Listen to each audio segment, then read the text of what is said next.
বন্ধুরা দেখুন, আজ আমি ইলিশ মাছ দিয়ে কচুরলতি রান্না করে দেখাচ্ছি। ফোড়নে দিয়ে দিচ্ছি একটু তেজপাতা, একটু শুকনো লঙ্কা, ফোড়নে দিয়ে দিলাম কালো জিরে আর দারচিনি, পাকা টমেটো কেটে দিয়ে দিলাম, কেটে রাখা লতিগুলো দিয়ে দিলাম, হলুদ দিলাম, লবণ দিলাম, একটু কাঁচা লঙ্কা থেতো করে দিয়ে দিলাম,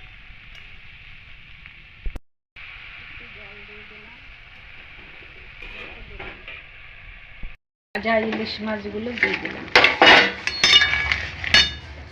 একটু ভাজা জিরে বাটা দিয়ে দিলাম, একটু ভাজা মশলার গুঁড়ো দিয়ে দিলাম। দেখুন বন্ধুরা, হয়ে গেল আমার লতি আর ইলিশ মাছের ঝোলটা।